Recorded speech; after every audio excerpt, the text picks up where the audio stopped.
Oke, Romo, silakan. Baik, selamat pagi semuanya. Eh, Sekarang kita akan memulai dengan doa pembukaan dulu. Sebelum kita mulai, mari kita berdoa bersama-sama demi nama Bapa dan Putra dan Roh Kudus. Amin. Tuhan, selamat pagi kami ucapkan kepadamu dan juga selamat sore dimanapun kami berada. Kami akan memulai acara kami untuk bermenung bersama tentang pemahaman perintah Allah yang keenam, jangan berbuat zina. Semoga kami semakin memahami apa makna dari kehidupan Kristiani yang Kau panggil untuk hidup secara murni dan baik. Bimbinglah kami agar pemahaman kami semakin membantu kami mengenali Engkau dan mengenal sesama kami, mencintai Engkau dan kami. Ini kami mohon dengan perantaraan Kristus Tuhan kami. Amin. Demi nama Bapa dan Putra dan Roh Kudus. Amin. Selamat pagi semua yang di Indonesia dan di Singapura. Selamat malam atau selamat sore Anda semua yang ada di USA. Saya baru saja selesai misa ini.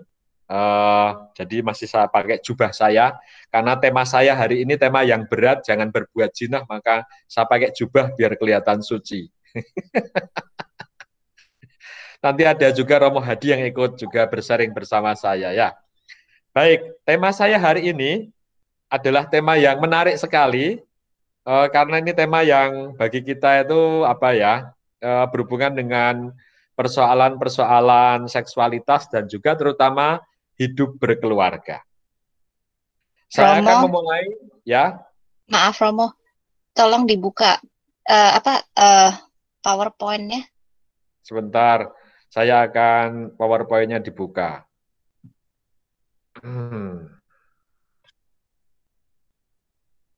Ya, Apakah sudah melihat PowerPoint saya? Sudah ya? sudah. Baik, kita akan memulai PowerPoint ini dengan membaca dari dasarnya adalah surat Efesus. Mengapa saya mengambil Efesus ini, surat Paulus kepada umat di Efesus sebagai landasan pertama? Karena akan membicarakan bahwa persoalan jinah itu ada hubungannya dengan hidup berkeluarga. Maka saya bacakan dulu ya surat Efesus di sana. Hai istri, tunduklah kepada suamimu seperti kepada Tuhan. Karena suami adalah kepala istri sama seperti Kristus adalah kepala jemaat.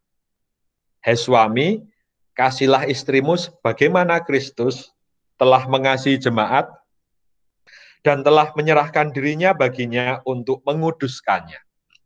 Jadi ada beberapa poin penting di sini. Yang pertama adalah bahwa relasi suami dan istri itu seperti relasi Yesus Kristus sebagai kepala dengan gereja atau yang kita sebut dengan jemaat. Jadi kalau istri tunduk kepada suami itu sama dengan Kristus tunduk kepada Kristus. Sedang kalau suami mengasihi istri itu sama dengan Kristus yang mengasihi jemaat. Kalau Anda menikah, berarti pernikahan saudara-saudari ini relasi suami yang mengasihi istri, relasi istri yang mengasihi suami, dan relasi suami istri yang mengasihi anak-anak adalah menjadi gambaran bagaimana Kristus mengasihi gereja. Jadi itu yang pertama pokoknya.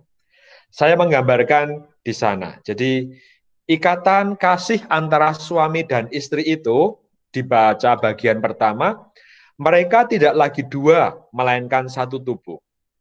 Kalau nikah sama-sama Katolik nih, jadi pernikahannya disebut sakramen, begitu kan?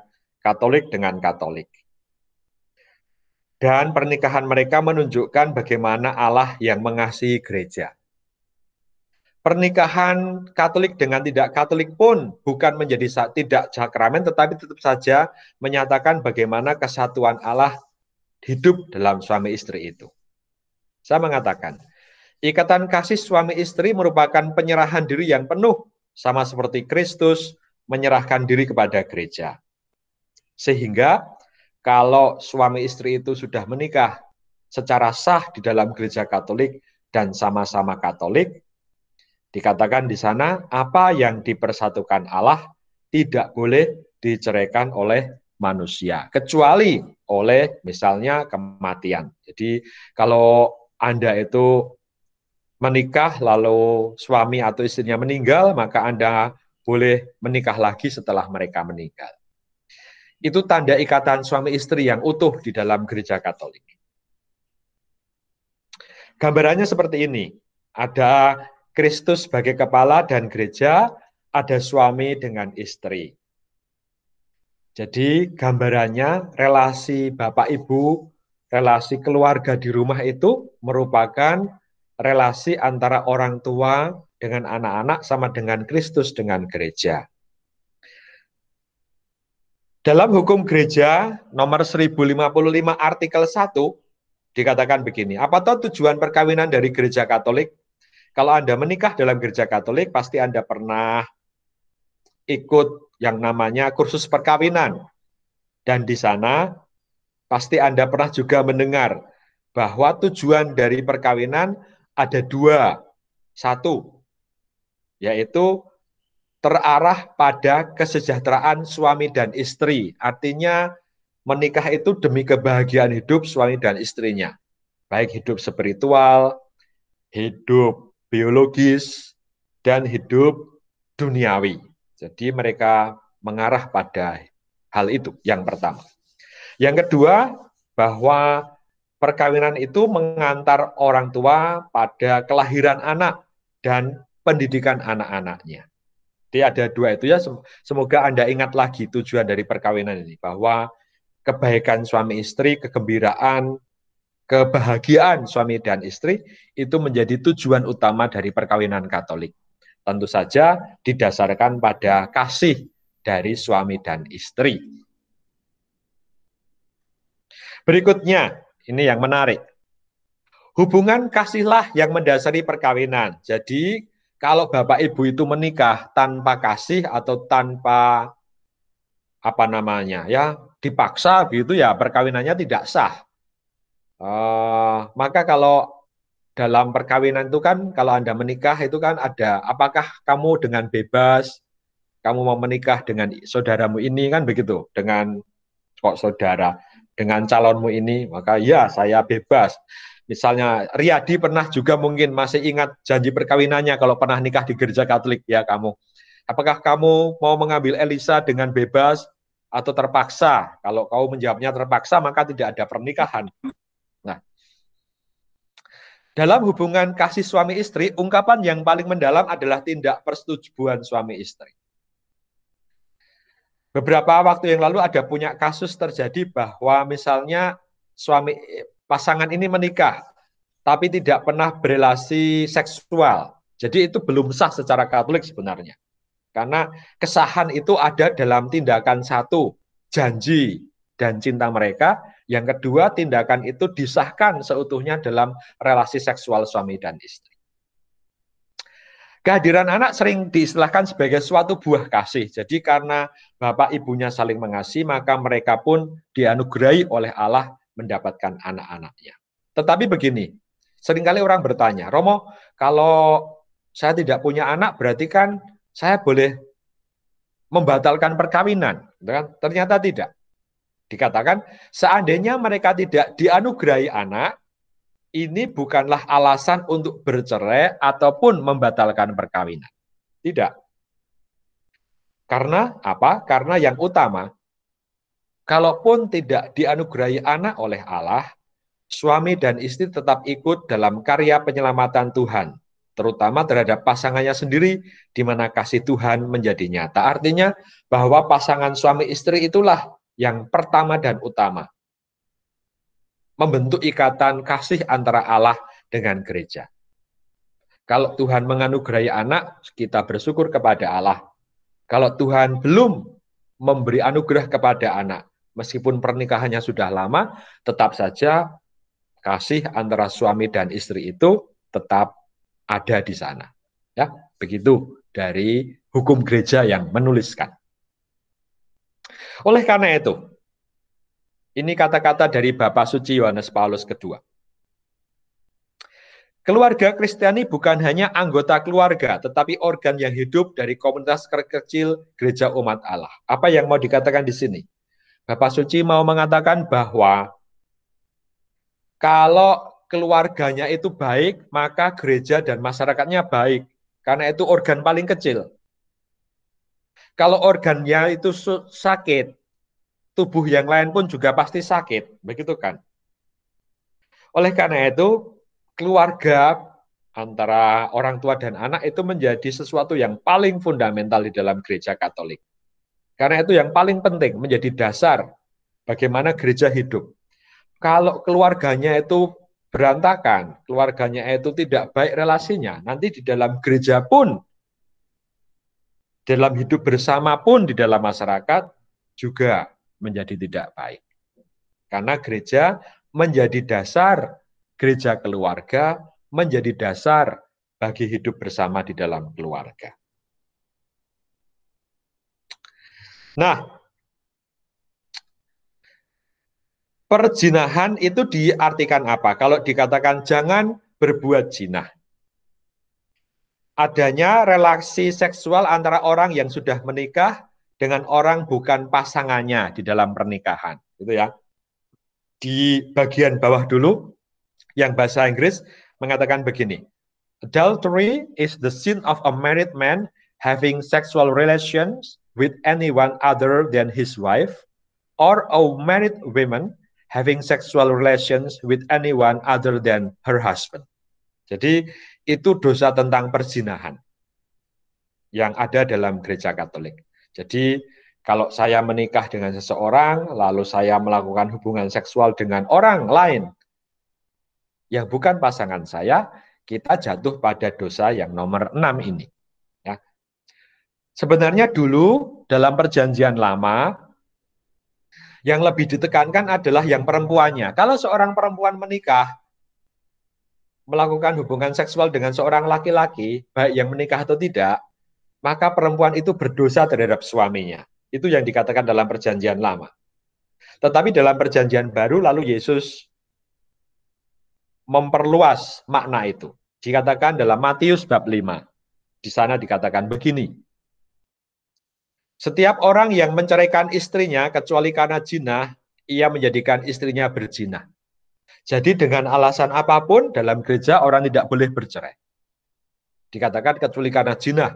Mungkin itu bisa menjadi alasan untuk membatalkan perkawinan, tetapi tidak menceraikannya. Dan siapapun yang kawin dengan perempuan yang diceraikan, ia berbuat zina. Jadi kalau misalnya saya menikah dengan orang yang sudah pernah menikah, tapi itu belum dibatalkan, maka saya dalam relasi yang tidak benar. Ya, itu yang terjadi.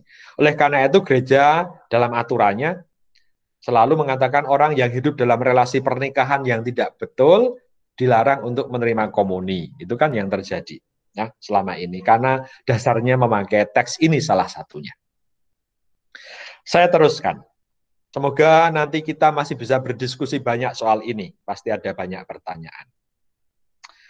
Apa yang dilanggar sebenarnya dari sebuah hukum dilarang berbuat zina? Ada 3 hal, yaitu kesetiaan dalam janji perkawinan.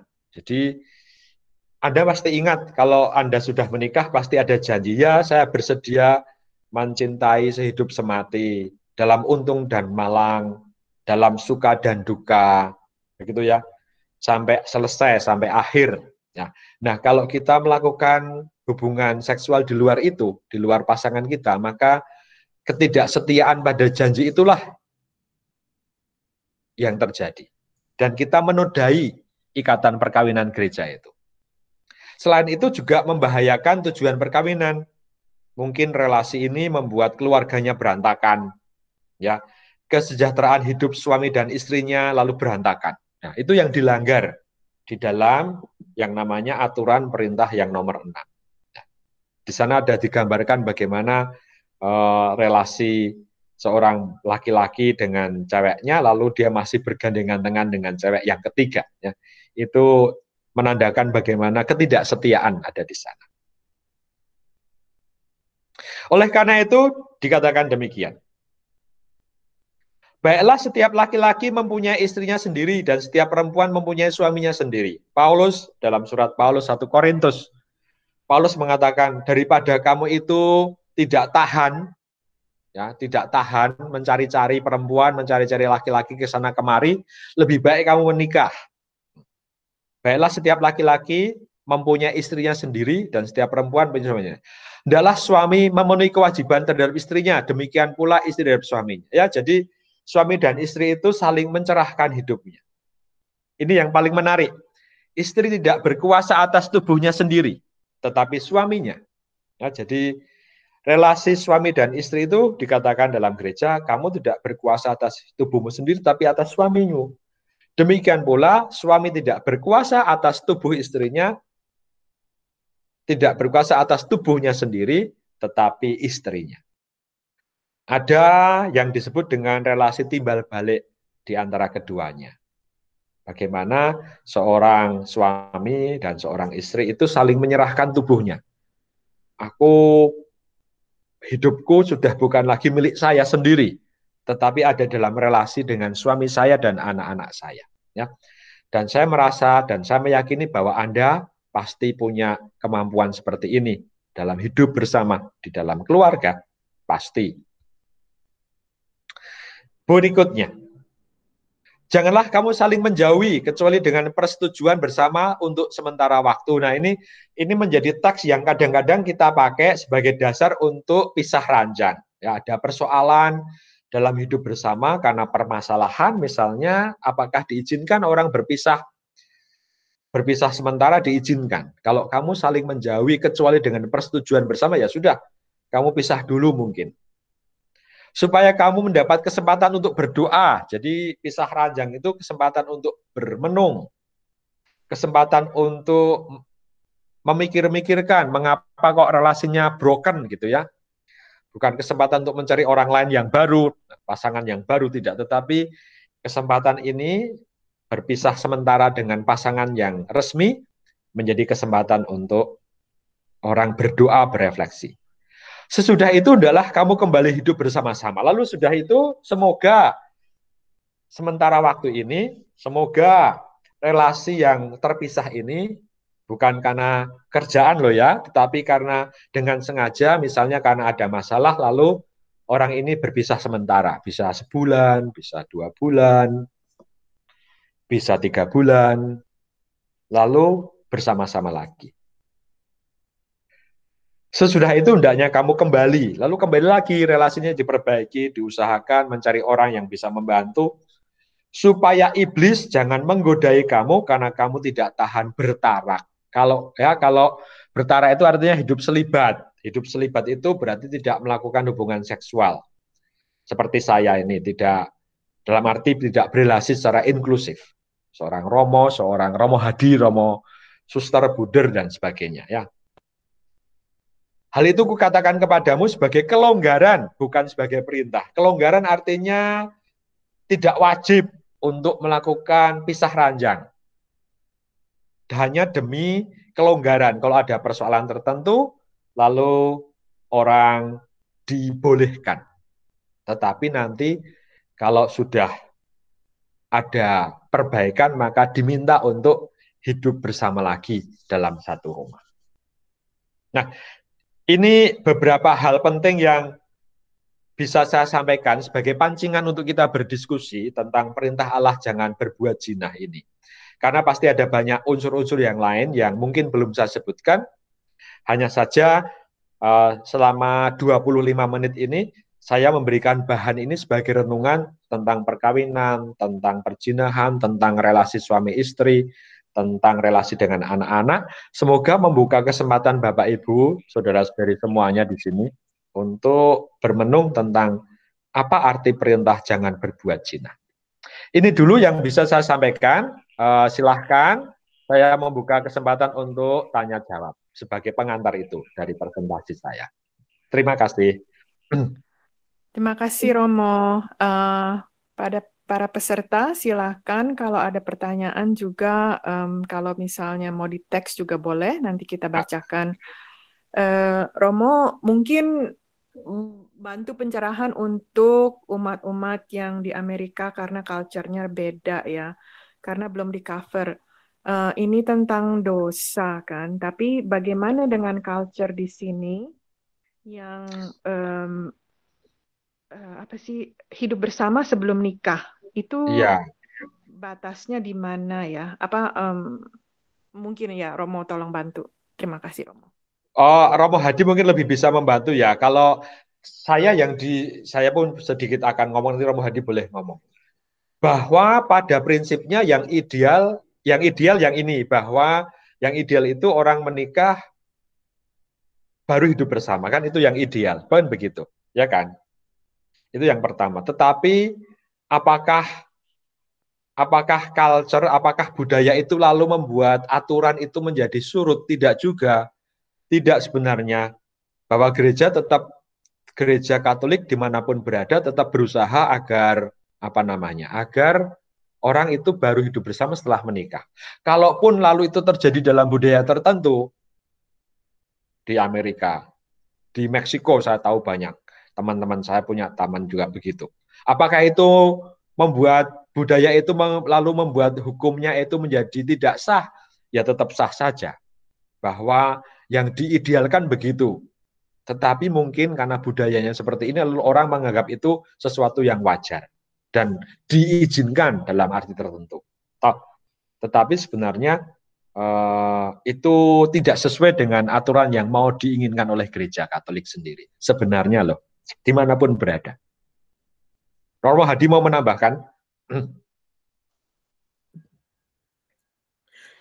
Ya, di paroki pada umumnya mereka juga ya memang menganjurkan untuk hidup terpisah sampai pernikahan ya.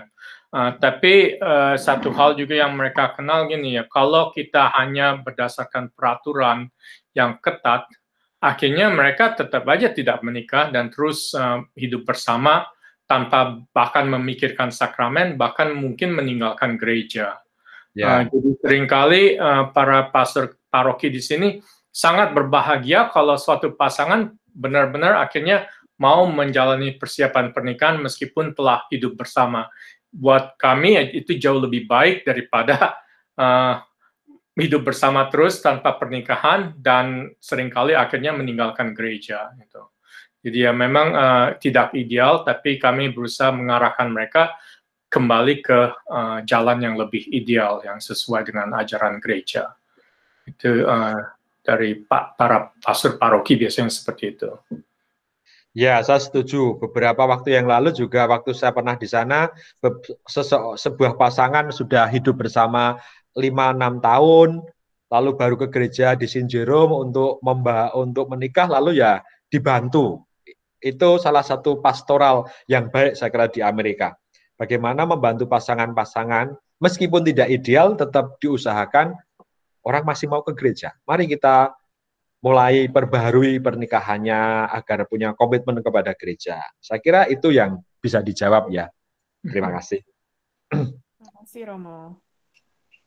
Saya mau tanya, Romo ini Mary, namanya bukan Mary di situ. Namanya Monce. Ini Romo kok jadi Monce? Okay. Dari tadi kan dibicarakannya Romo tentang hubungan seksual, physical seksual, right? Yeah. Yang Romo ngomongin. Nah, sekarang sebenarnya definisi untuk berzina atau adultery itu di mana, di apa tuh batas atau kalau having lust udah berzina atau like do some like sexting, some people kan do sexting gitu ya. Ya. Nah, itu gimana mau batasannya, definisinya? Sebenarnya dalam Injil pun dikatakan begini dalam Injil. Kalau engkau sudah menginginkan pun memandang dengan penuh gairah, kamu sudah berdosa di dalam pikiranmu. Itu yang dikatakan oleh Yesus sebenarnya. Sudah, jadi kalau Mary misalnya memandang saya nih, aduh Romo Gali cakepnya bukan main, begitu ya, lalu membayangkan macam-macam, kamu sudah berdosa terhadap saya. Tetapi tentu saja tentu saja kedosaannya lain dengan kedosaan seksual. Nah, lain, beda. Dikatakan ada dosa dalam pikiran, ada dosa yang sungguh-sungguh nyata lalu dilakukan secara, jadi dosanya itu lalu dilakukan dengan tindakan, itu semakin dosa berat lalu.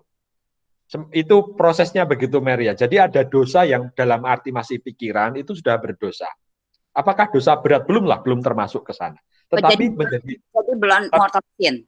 Ya, tetapi itu sudah ada dalam taraf dosa, dalam Injil sudah dikatakan begitu. Kalaupun kamu menginginkan orang lain, itu kamu sudah ada dalam dosa, tetapi kan bukan dosa berat. Baru menjadi dosa berat ketika kamu melakukannya. Kalau gitu bagaimana dengan watching porn? Nah, itu bagian dari, saya kira itu bagian dari persoalan ini juga, ya, bahwa itu termasuk dalam taraf dosa. Tetapi apakah itu perzinahan? Itu bukan dosa perzinahan. Oke. Dosa perzinahan lebih pada relasi seksual dengan orang yang bukan pasangannya. Itu dalam perintah ke-6 ya, perintah 6 begitu. Ada dosa pornografi, ada dosa moral yang lain, masturbasi, ada dosa imajinasi, macam-macam lah. Termasuk dalam dosa seksual lingkungannya. Oh, thank you, Ma. Silahkan. Dan saya kira di negara manapun atau di usia di dunia kita, salah satu kedosaan yang paling banyak dilakukan kali ya, mungkin juga pengalaman saya, orang itu kedosaan seksualitas ini ya, bahwa hidup seksualitas itu menjadi salah satu jalan, ya bisa kedosaan tapi juga bisa berkat sih, dua-duanya bisa. Hanya memang ini menjadi karena ini kebutuhan semua orang, lalu orang seringkali jatuh pada hal yang sama terus dalam soal ini. Nah, saya mau mengatakan bahwa kedosaan yang disebut dengan dosa berzina itu dosa melakukan hubungan seksual. Sedang dosa yang bukan berzina, misalnya pornografi, masturbasi, lalu dosa-dosa yang lain, menginginkan soal seksualitas, ya, itu bukan zina, tetapi dosa yang berhubungan dengan sexual desire gitu. Tapi itu tetap mesti ini ya Romo, reconciliation ya. Kalau ya, mereka tetap reconciliation hanya tidak termasuk dalam perintah yang ke-6 ini. Jadi misalnya saya melihat pornografi gitu, saya tadi berdosa karena nomor 6, bukan, itu bukan masuk nomor 6 itu, enggak, lain. Oke. Bukan.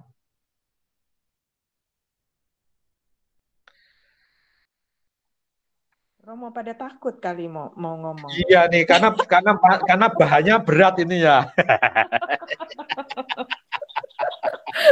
Bukan karena bahannya berat, kita masih berpikir apakah ini enak diomongkan dengan Romo soal seks. Ya. Oh ya nih, aku nanti hanya mendengarkan saja, kamu yang menikmati kali ya gitu. Ya, begitu kurang lebih. Tetapi juga misalnya dalam beberapa kasus yang terjadi, kalau saya boleh memberi contoh saja, di seminari kami ini ada beberapa imam yang bertugas menangani persoalan perkawinan, dan banyak kasus terjadi soal-soal seperti ini. Soal relasi suami istri, ya bukan hanya karena persoalan zina, tetapi karena persoalan macam-macam lah. Persoalan mereka meminta untuk bukan bercerai, tetapi membatalkan perkawinannya. Karena keterpaksaan, ya salah satunya karena ada serong juga pasti ada, 1-2 kasus. Tapi selain itu juga karena misalnya dipaksa oleh orang tua demi menjaga relasi, atau waktu itu karena ketakutan dan sebagainya. Ya, ini dan persoalan-persoalan yang demikian ini menimbulkan persoalan yang lain. Bahwa orang lalu karena tidak suka dengan pasangannya, karena orang itu tidak cinta dengan pasangannya, lalu dia mencari pasangan yang lain. Lalu menimbulkan dosa perzinahan. Bukan pertama-tama karena dia ingin berbuat zina, tetapi karena dia dalam kondisi perkawinan yang tidak baik. Itu banyak terjadi sekarang ini. Tidak hanya di Amerika mungkin, tapi juga di Indonesia. Itu yang terjadi. Bahwa orang melakukannya karena situasinya tidak baik, hidup perkawinannya. Lalu membuat dia ada dalam kondisi yang membuat dia itu terpaksa atau mencari jalan keluar dengan melakukan hal itu. Itu salah satu contoh yang bisa saya berikan, kasus-kasus yang terakhir-terakhir ini terjadi. Romo Susilo. Mari Pak Susilo. Ini ya, ini kan waktu Ten Commandments ini dibuat kan, itu konteksnya kan zaman misalnya berapa ribu tahun sebelum Masehi, 2-3 ribu zaman Musa lah gitu. Nah pada saat itu penduduk dunia kan maybe less than 10 million. Mesir aja saat itu penduduknya kurang lebih 3 juta.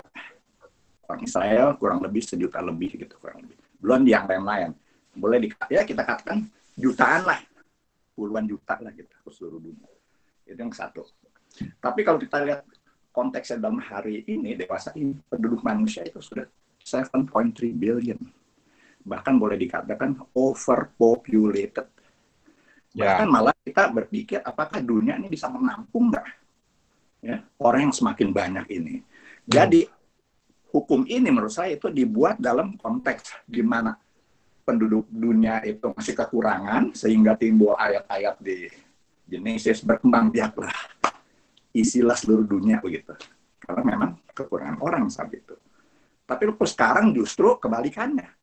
Dengan kontrasepsi, dengan aborsi, dengan segala macam hal itu, kita berusaha ngerem kelajuan penduduk ini, terutama di dunia ketiga. Jadi yang jadi pertanyaan saya, apakah dengan perkembangan populasi dewasa ini dengan segala komplikasinya, apakah norma-norma atau orientasi seksual itu ada perubahan? Dia juga berkembang dari jangan berzina itu semakin kendor gitu, sedikit demi sedikit. Karena banyak persoalan seksualitas yang dulu tidak ada, sekarang ada. Ya, betul. Ya, misalnya sekarang yang tadi yang dipertanyakan oleh Mayo, sekarang udah umum, kita udah biasa di sini bahwa perkawinan sebelum menikah itu sudah umum gitu. Itu berlaku buat anak-anak kita sekarang, terus terang aja di Amerika. Mereka free sex, mereka kumpul kebo lah istilah kita, dan mereka anggap normal-normal aja. Dan kita sebagai orang tuh udah nggak bisa ngomong apa. Ya, jadi persoalan itu case-nya, tetapi inti persoalannya adalah overpopulation itu apakah akan merubah norma-norma dan orientasi atau pemikiran seksual. Itu yang saya katanya ke Romo. Ya, terima kasih Om, pertanyaannya yang sangat baik. Yang pertama bahwa hukum perintah Allah itu hukum dasar ya Om, hukum dasar, hukum yang paling utama dan hukum dasar bagi gereja. Dan hukum dasar ini terutama menyangkut soal relasi kita dengan Allah. Hukum ini ada, pertama-tama tidak melihat itu orangnya seberapa banyak, tetapi lebih melihatnya begini. Hukum ini ada karena ada relasi antara Allah dengan manusia yang pengen saling mengasihi. Lalu hukum ini ada. Hukum yang utama ini. Bahwa saya itu melakukan hukum ini sebagai tanda saya mengasihi Allah. Itu yang pertama. Dan itu yang sampai sekarang dipegang orang. Masih kita pegang dalam gereja Katolik. Saya melakukan hukum ini. Saya tidak membunuh orang. Saya tidak berbuat zina. Saya melakukannya karena memang ini hukum yang paling fundamental dalam hidup. Bahwa saya sungguh-sungguh menghormati hak manusia. Saya mencintai kehidupan. Itu yang paling utama. Tetapi ada juga karena budaya tertentu, maka dalam sisi moral terutama nanti, bukan dalam hukumnya, tetapi dalam moral masih bisa yang disebut dengan tarik ulur ada di sana. Sedang dalam hukumnya tetap sama. Tetapi dalam praktek pastoralnya nanti, bagaimana memandang itu secara moral, bukan secara hukum ya, itu akan lebih fleksibel. Misalnya seperti tadi kita katakan, kalau ada orang sudah hidup bersama, bagaimana Romo hukumnya? Hukumnya salah, tetapi karena itu budayanya, ya bagaimana lagi? Begitu, lebih dicari sisi pastoralnya. Contoh yang lain, hukumnya dalam gereja itu kalau orang sudah hidup dalam pernikahan yang tidak baik, atau hidup bersama dengan orang yang bukan pasangannya, tidak boleh komuni, tidak boleh terima hosti. Tetapi dalam pastoralnya, dalam moralnya nanti bagaimana dibantu orang ini agar bisa komuni. Jadi ada sisi tarik ulur di sana dan itu terjadi dalam gereja Katolik. Masih terjadi sampai sekarang ini. Semoga menjawab ya Om ya, bahwa ada sisi fundamentalnya, sisi hukumnya yang ada sisi pastoralnya, ada sisi moralnya yang bisa ditarik ulur di Nah, sana. ini salah satu contoh nih Romo. Misalnya anak kita lah, misalnya dia sudah karena dia sekolah di tempat lain, tinggal di sana, seksual bebas, sudah hidup bersama, tetapi dalam hati, jauh di dalam hatinya, dia masih mempercayai pendidikan Katolik dia sejak masih muda bahwa tidak boleh berzina. Jadi ada suatu kontradiksi, suatu battle of science dalam dirinya sendiri. Itu mengakibatkan mereka ke gereja jangan ya, ngaku dosa nggak ya, ngambil komini nggak. Dan umumnya mereka tidak mau ke gereja, tidak mengambil komini. Jadi strict hukum itu menyebabkan salah satu faktor yang menyebabkan banyak anak-anak muda sekarang pergi ke gereja itu jadi ogah-ogahan atau ya nggak usah lah atau bagaimana. Itu mungkin salah satu sebab juga yang mengapa banyak orang-orang muda sekarang tuh menarik diri dari gereja atau tidak begitu terlibat. Itu menurut analisa saya. Tetapi juga sekarang banyak orang muda mulai banyak terlibat. Jadi di satu sisi ada orang meninggalkan gereja, tapi di sisi lain pun ada orang masih anak-anak muda terutama di gereja. Karena pastoralnya ini. Jadi tidak hanya hukum, tetapi dari sisi pastoral, para romo itu tetap saja, kalau saya boleh bercerita, tetap saja mereka ingin menjangkau anak-anak muda ini. Dengan segala kekurangannya, dengan segala persoalannya. Pasti. Misalnya di gereja San Francisco saya kira ada misa untuk LGBT, itu ada. Saya pernah lihat. Jadi ada tarik ulur lah di sana, tidak hitam dan putih begitu. Ya, dimanapun saya kira gereja ada dalam suasana itu. Jadi saya bisa bedakan yang Romo bilang antara hukum sama norma. Hukum bisa tarik ulur, hukum bisa pasti, strict, norma itu bisa mengikuti perkembangan zaman. Ya, kalau dalam bahasa gereja disebut dengan pastoral. Ya, sisi pastoralnya, sisi pendekatannya akan berbeda dan dilihat kasus per kasus. Tidak umum, tidak langsung. Mari sekarang boleh semuanya, bukan begitu, tapi satu persatu kasus diikuti. Dan saya kira itu, ya, itu yang lebih personal approach-nya lebih begitu. Ya. Oke, makasih Romo. Sama-sama. Atau Romo Hadi mungkin punya cerita yang lain ya, Romo Hadi. Mungkin karena Romo Hadi ada di sana.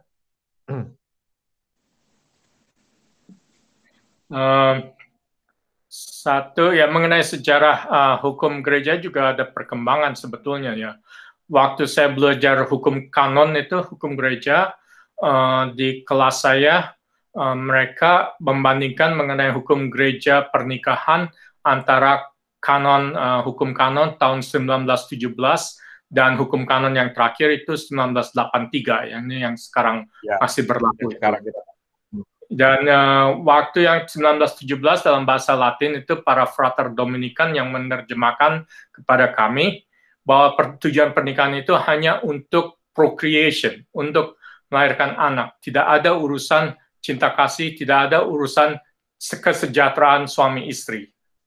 Jadi itu adalah suatu perkembangan baru yang tahun 1983 dan sebelum itu ya di Humana Vitae juga dimasukkan bahwa ajaran gereja mengenai pernikahan itu termasuk urusan kesejahteraan suami istri. Karena kalau kita pikirkan dalam sejarah gereja, banyak pangeran dan putri raja itu menikah karena urusan politik. Jadi sebetulnya kalau kita menerapkan hukum gereja yang sekarang ke sejarah waktu itu, pernikahan mereka sebenarnya tidak sah. Karena tidak ada urusan kesejahteraan. Itu demi kepentingan politik antara kerajaan yang satu dengan kerajaan yang lain. Tapi semua pernikahan diakui oleh uskup dan sebagainya karena zaman itu zaman Kristendom, zaman kerajaan-kerajaan Katolik. Jadi memang sebetulnya dalam perkembangan gereja, saya bukan ahli sejarah, tapi banyak hal-hal yang sedikit-sedikit itu namanya historical development ya, perkembangan sejarah dalam tradisi gereja. Dan itu yang kadang-kadang penting dari para ahli sejarah, bagaimana perkembangan ajaran gereja berubah sedikit demi sedikit, sehingga bahkan dalam mengenal zaman yang baru, bisa juga beradaptasi gitu. Itu tambahan dari saya. Lalu yang satu lagi mengenai dosa-dosa yang tadi, seksual yang tidak termasuk hukum perintah Allah ke-6. Saya sendiri nggak tahu hukum perintah Allah mana itu termasuk, nanti mungkin Om Gali bisa bilang lebih banyak. pada dasarnya yang kami belajar dari moral teologi itu, mengapa itu dianggap dosa? Karena melakukan manusia lain sebagai objek, sebagai barang. Jadi dan seringkali itu dalam hal pornografi, dalam hal menginginkan orang lain, mungkin fantasi mengenai orang lain secara seksual meskipun tidak melakukan tindakan apapun juga, itu semua berarti melakukan manusia lain itu sebagai barang, bukan sebagai gambar dan rupa Allah. Dan itulah makanya akar dari dosa itu. Tapi juga yang kadang-kadang kita lupa, memang gereja kadang-kadang lebih fokus pada dosa seksual, memperlakukan orang lain sebagai objek seksual, tapi kadang-kadang kita lupa memperlakukan manusia lain sebagai objek kapitalisme, objek untuk produksi, dan tidak memperlakukan mereka sebagai seorang manusia, sebagai gambar dan rupa Allah. Jadi memang itu salah satu tantangan bukan hanya dalam hubungan relasi sesama, urusan seksual, tapi juga urusan pekerjaan dan hal-hal lain. Selama kita memperlakukan manusia sebagai seobjek, sebagai suatu barang, itu adalah salah satu dosa yang lebih mendasar. Itu saja. Ya, Romo Hadi, terima kasih. Saya menambahkan jawabannya bahwa saya menyetujui melakukan orang lain sebagai objek. Kenapa? Karena relasi seksual atau relasi dengan orang lain itu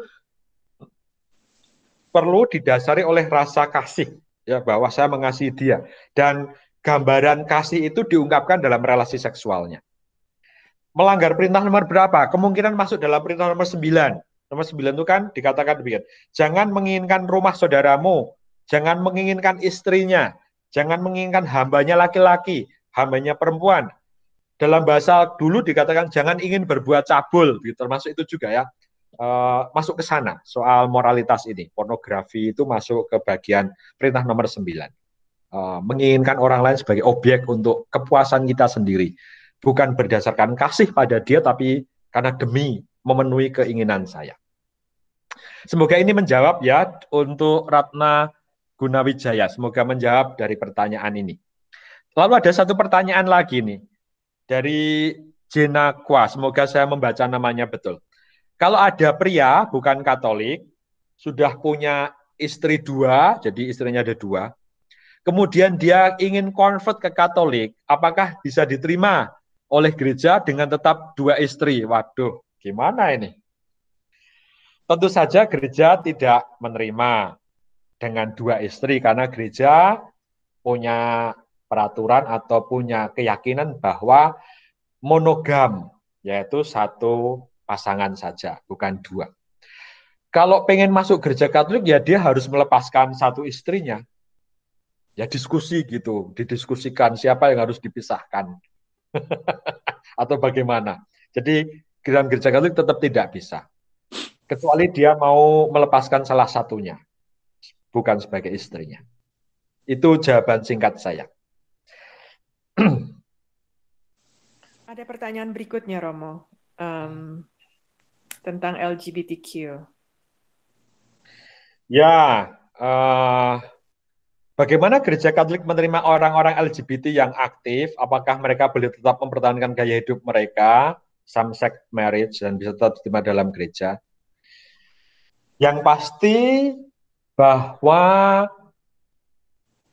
dulu pernah kita mendengar ya, who am I to judge, gitu kata Pope ya, bahwa gereja tetap menghargai mereka, tetap dicintai, dihormati dengan apapun orientasi seksualnya, tetap dihargai, dihormati apapun orientasi seksualnya.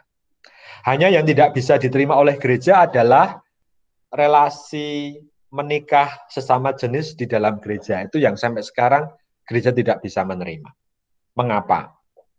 Itu tadi, kembali ke perintah dalam kitab Kejadian, bahwa relasi sejak awal mula Allah itu memberikan suami dan istri sebagai saling komplementer, dua-duanya ini.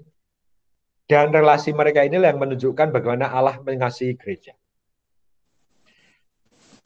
Dalam relasi inilah lalu itu menunjukkan kepenuhan hidup gereja, kepenuhan kasih Allah kepada gereja, kepenuhan kasih kepada manusia.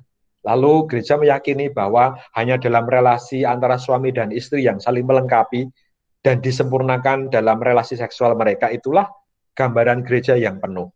Sehingga gereja tidak bisa menerima relasi sesama jenis yang menikah di dalam gereja. Jadi gereja menginginkan bahwa kalau kamu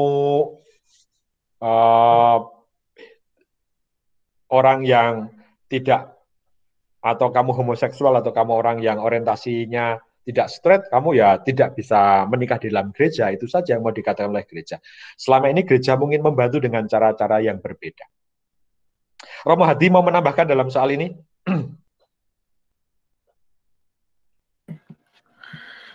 Iya, dalam hal ini ya memang batasnya itu mengenai relasi seksual sama jenis tetap tidak bisa diterima. Tapi secara pastoral yang gereja mulai mengenal, bahkan di beberapa kalangan uskup, bahwa seringkali orang-orang yang homoseksual itu sudah mengalami penolakan sejak awal ya. Jadi sejak umur 10, umur 8, 10 tahun, lalu masuk ke masa pubertas, benar-benar mengalami penolakan, mengalami diasingkan, tidak diterima. Dan seringkali itu yang akhirnya membawa mereka ke problem yang lebih berat, seperti kecanduan, narkoba, dan lain-lain gitu. Makanya gereja sekarang lebih menekankan untuk bisa menerima mereka sebagaimana adanya, dengan hanya batas yaitu bahwa selama mereka tidak memasuki relasi nikah sama jenis, gereja tetap berusaha menghargai semuanya gitu. Jadi itu memang yang sekarang dalam pelayanan terhadap orang muda, berusaha untuk bisa lebih menerima mereka sebagaimana adanya gitu. Sebetulnya Uskup Amerika sudah mengeluarkan pastoral yang menyatakan always our children ya, sehingga menganjurkan bahwa orang tua tetap bisa menerima anaknya dan tetap berusaha mengarahkan dengan baik gitu. Lalu biasanya salah satu teknik untuk gereja ajarkan adalah mempunyai jaringan persahabatan. Jadi supaya mereka itu tidak kesepian, mereka punya jaringan yang bisa mendukung mereka untuk tumbuh secara seksual tapi dewasa gitu. Karena satu hal yang kadang-kadang orang tidak mengerti itu biasanya yang lebih tertarik misalnya dengan lawan jenis, kita udah tahu bahwa waktu sudah mulai dewasa, pubertas, hanya karena saya tertarik dengan seseorang wanita, saya nggak akan selalu mengejar dia ya. Jadi kita belajar untuk bahkan dengan yang lawan jenis untuk bisa menghormati. Jadi kita mengajarkan mereka juga untuk yang tertarik dengan sama jenis, tetap menghargai mereka bukan sebagai objek seksual gitu, tapi tetap untuk mencari sebagai persahabatan. Itu yang biasanya kami arahkan untuk itu. Terima kasih Romo Sopir sudah menambahkan. Romo, boleh ditambahin sambil menunggu, itu pertanyaan yang tadi itu apakah untuk gereja Katolik ya, kan tadi Romo Hadi juga bilang, maksudnya kita hormat betul, but apakah boleh let them live their own lifestyle gitu loh. Their own lifestyle, that means it's still gonna be attracted to the same sex. Ya betul memang. Dalam itu tadi, dari sisi ajarannya, gereja menganjurkan mereka untuk tidak ada dalam budaya itu. Gitu. Tetapi dalam kenyataannya kita kan bisa bicara dalam dua ranah, dalam dua disposisi. Disposisi pertama bicara yang ideal ya aturannya tidak, tetapi dalam bicara yang real, yang nyata, ya orang akan ada dalam suasana yang begitu. Suasana orang hidup dalam budaya LGBT, orang ada dalam relasi seksual, tentu saja kan tidak bisa ditolak hal yang begitu. Tidak bisa ditolak bahwa mereka tetap mencintai atau tertarik pada sesama jenis. Tidak bisa ditolak. Dan itu diakui bahwa ya sudah, oke, diterima. Hanya saja yang ditolak kan pernikahannya. Dan gereja menganjurkan untuk juga orang bisa ke arah itu. Sedikit demi sedikitlah orang belajar untuk bagaimana secara pastoral diajak untuk tadi Romo Hadi memberi contoh punya relasi yang sehat dengan sahabat-sahabatnya. Meskipun itu mungkin sulit ya dalam kenyataannya. Karena budayanya Amerika kan, budaya di San Francisco sendiri bagaimana di daerah kita itu sangat bangga dengan keadaan seperti ini dan budayanya sungguh-sungguh orang merasa tidak apa-apa, harus diekspresikan dan sebagainya. Begitu ya, Mayo ya? Ya. Halo. Mari, Romo. Selamat sore, Romo Hadi. Selamat pagi, Romo Gali. Ya, ini dari Los Angeles, mesti. Dari Osimo. Dari Orange County ini, mesti. Iya, halo Mayo, selamat sore. Selamat sore, terima kasih. Iya, di Amerika. Romo, saya cuma mau tanya, ini mengenai masalah apa, setelah diberkati pasangan untuk menikah gitu ya, kemudian diketahui ada ketidakmampuan secara baik fisik maupun mental mereka untuk berhubungan seksual gitu ya, sebagai suami istri tentunya. Nah, kemudian ya disepakati bersama gitu loh, Mo. Salah satunya itu ya baik suami atau istri itu untuk melakukan perzinahan. Nah, pandangan gereja ini gimana, Mo? Walaupun disepakati memang ini kan juga bisa kejadian gitu ya dalam kehidupan pernikahan gitu loh. Jadi gimana, Mo? Tolong dijelaskan. Terima kasih, Romo. Baik, terima kasih. Ya sebenarnya itu pernikahannya belum pernikahan gereja itu ada dua, ratum and consumatum. Ratum itu artinya bahwa nikah itu sudah sah sebagai suami istri karena perjanjian. Lalu disempurnakan dengan konsumasi, yaitu relasi seksual. Nah, kalau relasi seksualnya tidak ada, berarti pernikahannya belum sah secara Katolik. Belum sah itu. Jadi kamu masih bisa bercerai, bukan, masih bisa dipisahkan sebenarnya. Bisa. Karena secara aturan gereja berarti pernikahan itu belum penuh. Kalau sudah menikah di gereja tadi pagi kok sudah sebulan tidak ada relasi seksual, bagaimana sih itu? Ya. Jadi tidak bisa. Jadi pernikahannya itu belum sah. Nah, pertanyaannya ya sudah kalau begitu nganu aja, lalu mencari orang lain saja kan gitu tadi pertanyaannya. Ya malah dosanya semakin banyak kalau begitu, lebih baik pernikahannya yang dibatalkan dong. Ya tapi kan di dalam perjanjian pernikahannya nggak ada kata-kata itu mau bahwa harus secara mampu untuk apa? Enggak. Tetapi dalam nanti ketika orang itu dalam perjanjian sebelum menikah orang ada penyelidikan kanonik, Jadi seminggu sebelum menikah nih, yang laki-laki ditanya, kamu bisa melakukan seksual enggak? Ditanya oleh romonya pasti. Masa kemarin enggak? Kamu enggak ditanya kemarin, salah tuh romonya. Iya, enggak jadi mau ditanya. Enggak, artinya bahwa enggak tahu, Mo. Belum pernah melakukan kan enggak tahu sama-sama, setelah berusaha itu kan baru ketahuan. Oh gitu ya, lalu harus lapor pada saya itu. Tapi jangan khawatir, saya udah punya anak 2, udah besar-besar. Iya pastilah. Enggak, maksudnya ada satu hal memang ada yang menanyakan seperti itu. Lalu gimana? Saya bilang, saya nggak tahu. Nanti saya tanyain Romo. Nah, tapi memang bahwa lalu kalau begitu pernikahannya itu yang pertama belum sah, ya, secara Katolik. Oke. Lalu bisa dibatalkan, Bukan berarti diceraikan ya, Mo ya. Bukan berarti diceraikan gitu ya. Bukan diceraikan, dibatalkan karena pernikahannya tidak sah. Oke. Ya. Oke. Jelas, clear. Terima kasih, Romo. Mari. Romo Gali, Romo Hadi, ada kelanjutan question dari yang related to LGBTQ ya.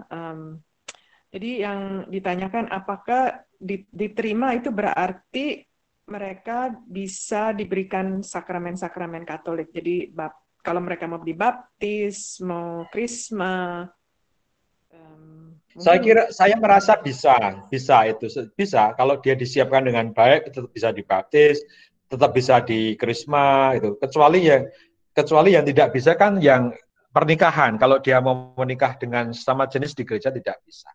Itu yang saya tahu.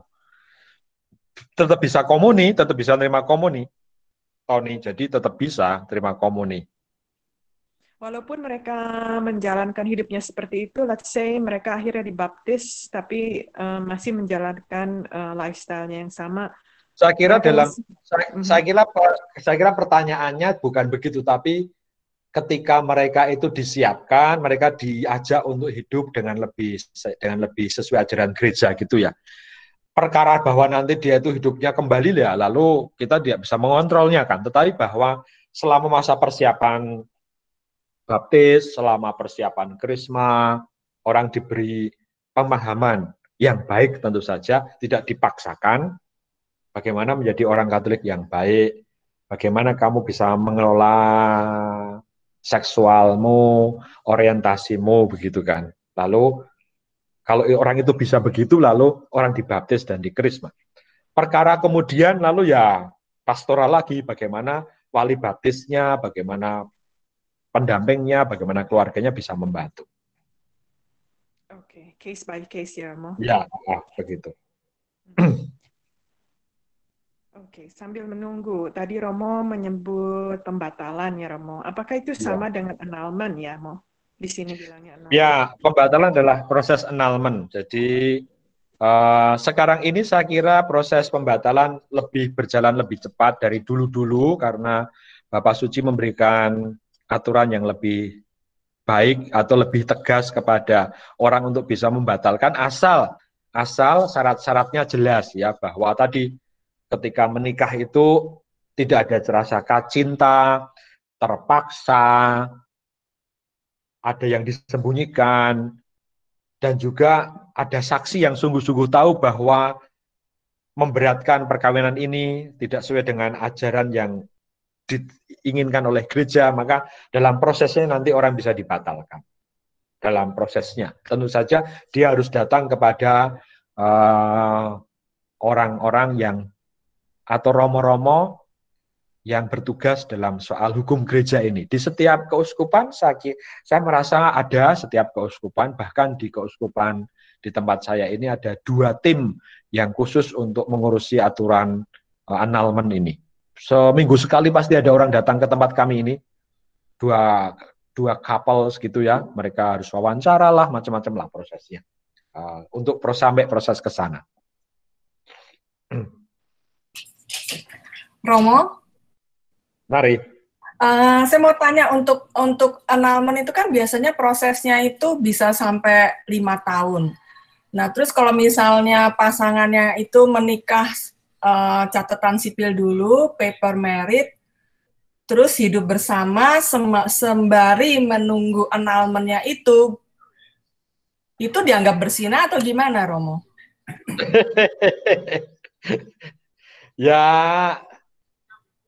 Ya iya, dalam aturannya iya, tetapi tadi kan kita udah bilang dalam soal hidup dalam soal budaya, karena memang lalu kamu budayanya begitu, lalu kadang-kadang kalau saya boleh ngomong, lalu romonya tutup mata, udah deh kita bereskan dulu yang ini, lalu nanti itu dibereskan lagi, begitu yang terjadi. Jadi semua orangnya beruntung nih, orangnya udah mau datang ke gereja, itu kan begitu. Beruntung nih orangnya mau membatalkan daripada dia tidak membatalkan, kan gitu, ya enggak?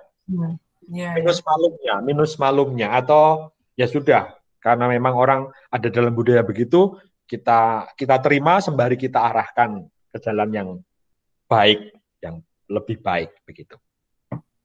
Daripada aku nggak mau ngurus karena kamu udah hidup bersama di sipil, nanti malah nggak jadi, malah orang lalu takut ke gereja seperti tadi yang dikatakan oleh Romo Hadi tadi. Dari sisi pastoral, dari sisi pendekatan personal, saya kira para romo akan mengambil tindakan begitu. Meskipun mereka tahu hukumnya tidak boleh, kan gitu. Iya. Daripada orangnya nggak ke gereja, ya gimana lagi? Oke. Terima kasih Romo. Jadi mesti ngaku dosa ya Romo ya? Hah? Jadi mesti ngaku dosa ya? Iya dong, mesti ngaku dosa. Oke. Iya, iya. Romo, yang tadi ya, kalau misalnya terus annulment-nya ditolak gimana, Romo? Annulment-nya ditolak. Ya, dulu, ya kasusnya seperti apa dulu. Ini kan kasusnya seperti apa dulu, gitu. Orang mengajukan annulment kan berarti dia sebenarnya sudah punya saksi yang sungguh-sungguh memberatkan bahwa nikahnya itu tidak sah, kan gitu. Dan memang ada beberapa yang ditolak atau dianggap saksinya belum kuat gitu ya, ada beberapa. Ada sih yang ditolak begitu ada. Lalu ya orang lalu hidup dalam yang tadi dikatakan oleh Paulus dalam pisah ranjang tadi, tidak hidup bersama. Itu sampai nanti ada kasusnya, ada bukti-bukti baru bisa dikatakan yang cukup kuat. Itu yang terjadi selama ini. Makanya prosesnya itu bisa agak lama, bisa sampai 3-4 tahun, bahkan tadi dikatakan bisa sampai 5 tahun.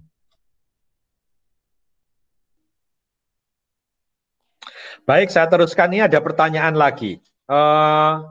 Nyambung pertanyaannya Jena. Wah, bagaimana kalau seorang sebelum menjadi Katolik bercerai, kemudian convert jadi Katolik dan tidak menikah di gereja? Wah, ini pertanyaannya menarik ini. Jadi, ini ada orang nih, sebelum jadi Katolik bercerai, kemudian convert jadi Katolik dan mau nikah di gereja. Maka, apa yang harus dia lakukan? Dia harus melakukan yang namanya, apakah perceraian pertama sebelum dia nikah itu sudah sah atau belum? Artinya, diceraikan secara sipil belum, harus ada itu dulu. Harus ada yang namanya keyakinan bahwa dia tidak ada relasi lagi. Secara hukum harus ada. Romo-romo itu diwajibkan nih kalau di paroki. Kamu dulu agama misalnya, dulu orang Muslim, nikah 3 kali, lalu cerai semuanya tuh pernikahannya yang ketiga-tiganya. Setelah cerai lalu jadi Katolik. Nah di Katolik dia mau nikah dengan orang Katolik. Lalu ya kita tanya, mana surat ceraimu yang dulu? Ada tidak? Dari sipil ada tidak surat perceraiannya? Harus dibegitukan. Sehingga kita punya kepastian secara moral dan secara hukum bahwa orang ini tidak ada ikatan dengan orang sebelum dia menikah dengan orang Katolik. Begitu ya, itu complicated, harus dicari hukum dokumen paperwork-nya itu sampai ada kejelasan. Semoga menjawab ya. Lalu dari Calvin. Hey Calvin, apa kabar? Semoga kamu baik adanya. Ini kita OMK ada pertanyaan, kan kata Romo kalau nikah Katolik sah itu dengan 2 kriteria, nikah di gereja dan hubungan seksual. Kalau pernikahan Maria dan Yosef itu gimana ya? Maksudmu gimana? Kan dulu belum ada gereja, Calvin. Dia tidak nikah di gereja. Itu kan orang Yahudi. Mereka kan orang Yahudi, mereka tidak nikah di gereja Katolik. Maria dan Yosef karena gereja Katolik tidak ada. Maksud kamu apa? Maksud kamu Maria dan Yosef tidak pernah hubungan seksual gitu? Atau gimana? Tetapi bahwa pernikahan mereka bukan pernikahan Katolik, karena pernikahan mereka adalah pernikahan Yahudi.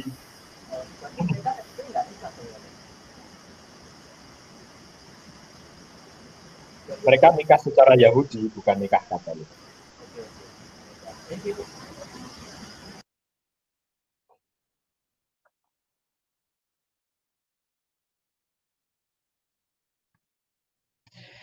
Romo Hadi mau menambahkan sesuatu? Yaitu kasus yang mengenai pernikahan yang sebelumnya lalu cerai itu ya saya biasanya dalam gereja Katolik bisa ada orang yang bisa membantu untuk mengurus semua prosesnya itu selama orang itu bersedia untuk dibimbing ya. Biasanya di keuskupan itu selalu ada.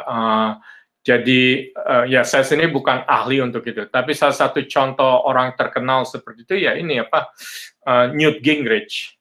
yang dulu adalah anggota Kongres di Amerika, dan sebelumnya dia menikah 2 istri. Istri pertama dia ceraikan, istri kedua dia ceraikan, lalu yang ketiga itu Kalista, dia orang Katolik, dan lalu dia menjadi Katolik, Newt Gingrich, dan semuanya ya diurus.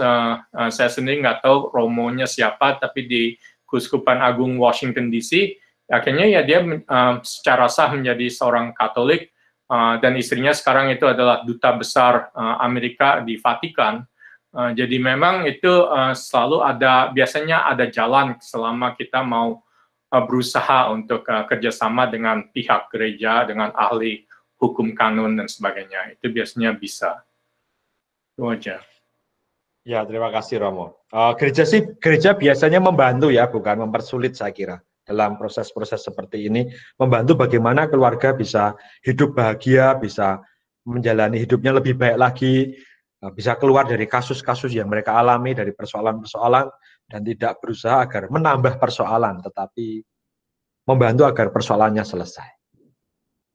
Itu yang bisa saya ceritakan tentang jangan berbuat zina. Mau tanya lagi, ini Yeyen atau Jena.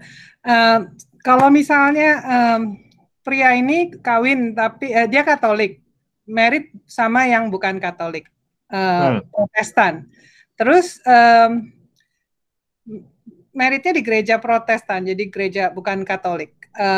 Terus mereka cerai. Pria ini menikah lagi dengan yang Katolik. Apa itu disebut berzina atau masih bisa disahkan oleh gereja Katolik dengan pernikahan yang keduanya? Nah, pernikahan pertama itu kan bukan sakramen. Pernikahan pertama kan orang Katolik dengan orang non-Katolik. Dan pernikahannya tidak di gereja Katolik, sehingga itu disebut pernikahan beda agama. Dan pernikahan beda agama ini masih dimungkinkan untuk diceraikan atau ya kita anggap bahwa itu karena bukan sakramen, maka orang masih bisa menikah lagi dalam arti tertentu dalam gereja. Maka dia masih ada kemungkinan jalan untuk menikah, asal ada surat yang sangat jelas bagaimana pernikahan sebelumnya, bagaimana dia itu bercerainya, bagaimana pernikahan dia tidak terikat lagi dengan pernikahan sebelumnya. Itu yang menjadi persoalan kita kan kalau orang itu sudah menikah sama menikah sakramen yang tidak bisa diceraikan. Nah, lalu kalau orang melakukannya itu lalu menjadi dosa perzinahan. Tapi kalau orang itu menikah non sakramen, masih ada kemungkinan celahnya untuk dia menikah dengan orang Katolik yang lain. Semoga bisa jawab ya Yana ya. Oke, thank you. Ya, itu biasanya kadang-kadang disebutnya defect of form ya. Kalau yang defect of form berarti bentuknya itu bukan dalam bentuk sakramen Katolik. Dan itu biasanya lebih mudah prosesnya daripada pembatalan pernikahan sakramen. Jadi biasanya di keuskupan itu ada yang bisa membimbing untuk proses menyelesaikan kasus itu sebelumnya, lalu sesudah itu selesai baru namanya convalidation, jadi pernikahan yang dengan orang Katolik bisa disahkan sesudahnya gitu. Jadi ya, itu ada caranya biasanya. Ada prosesnya ya Romo Hadi ya? Iya. Saya kira Romo Hadi lebih tahu kali soal kayak gitu karena sering menikahkan. Lebih banyak ini penguburan. Romo, sambil nunggu juga, mungkin Baut Romo ya bisa bikin pencerahan untuk yang pernikahan antara satu orang Katolik, either perempuan atau lakinya, dan yang non-Katolik. Apa kewajiban di dalam pernikahan itu ya? Jadi hanya salah satu Katolik gitu loh. Ya, baik. Pertanyaan yang bagus ini. Apa kewajibannya? Kewajibannya adalah satu, karena tujuan dari perkawinan kita adalah yaitu mendidik anak, membesarkan dan mendidik anak, maka dari pihak Katolik, yang Katolik ini, mereka diminta oleh gereja untuk mau mendidik anak-anaknya secara Katolik. Itu yang diminta oleh gereja kalau pernikahannya tidak Katolik. Maka saya punya frater nih, contoh kasus saja, frater saya sekarang ini, bahwa orang tuanya tuh yang satu bukan Katolik, yang satu Katolik. Terus saya tanya nih, kok kamu sekarang jadi frater kenapa? Karena saya dididik oleh ibu saya yang Katolik, dan bapak saya mengizinkan itu, saya dididik secara Katolik. Jadi itu salah satu bagaimana tanggung jawab suami atau istri yang bukan yang Katolik untuk mendidik anak-anaknya secara Katolik ketika mereka menikah beda agama. Yang pertama itu. Yang kedua, bahwa pernikahan itu sebisa mungkin dipertahankan. Jadi jangan berpikir, kan ini bukan sakramen, maka saya bisa bercerai. Bukan begitu. Tetapi bahwa orang yang Katolik itu membawa berkatnya bagi pasangan yang tidak Katolik. Sehingga bagaimanapun juga pernikahan mereka meskipun bukan sakramen harus sebisa mungkin dipertahankan sampai selesai. Demi kebahagiaan suami istri dan demi anak-anaknya juga. Semoga ini bisa membantu Anda semuanya yang punya pasangan yang bukan Katolik. Tetapi tetap saja kita punya tanggung jawab untuk mempertahankan perkawinan, untuk membesarkan anak, untuk membawa pasangan dan anak-anak kita pada kesejahteraan hidup, baik itu duniawi, surgawi, personal, dan rohani. Semoga menjawab ya Mayo itu. Iya, boleh diteruskan nggak Romo? Bedanya, jadi kebetulan aku juga baru menyaksikan perkawinan satu Katolik, satu bukan. Itu kejadiannya di gereja Katolik, tapi perkawinannya. Aku tuh nggak ini loh, nggak bisa bedain itu sakramen atau bukan, karena kelihatannya sama seperti misa. Bedanya di mana ya, itu menjadi sakramen atau bukan? Karena bedanya ada terlihat bahwa kedua-duanya itu baptis Katolik gitu, dua-duanya baptis Katolik ada. Boleh saya tambahin Romo, soalnya kasus ini kan kasus saya sama suami. Waktu lagi saya menikah, suami saya belum Katolik, tapi kita dapat dispensasi. Dia juga punya saksi juga. Waktu itu pastor saya menikahkan kita secara Katolik penuh, jadi dengan komunion dan segala macam. Saat ini anak saya akan menikah dengan yang bukan Katolik, tapi pastornya menekankan karena ini perbedaan culture. Jadi dia bilang saya nggak akan kasih kamu sakramen penuh, jadi cuma dengan pemberkatan aja. Jadi dia tetap dengan doa pembukaan, doa pemberkatan perkawinan, tapi dia dengan ekaristinya, yang komunionnya itu dia nggak akan ada. Karena dia waktu itu dia bilang, maksudnya nanti, dia bilang, kita nggak mau ngadain perbedaan, karena maksudnya nggak mau menunjukkan perbedaan gitu. Jadi kita akan mengadakan pemberkatan, tapi menghilangkan komunionnya itu. Jadi maksudnya nggak lengkap. Jadi, ya, tapi tetap dia akan, maksudnya pastornya itu akan mengadakan pemberkatan juga. Ya, kalau untuk pemberkatan tetap ada. Yang membedakan bahwa itu sakramen atau bukan kan pertama-tama terletak pada baptisan yang dia terima. Itu Katolik atau bukan kan begitu. Bukan pertama-tama pada liturginya. Tapi pertama-tama pada soal dia itu dua-duanya Katolik atau tidak. Yang menjadikan sakramen itu.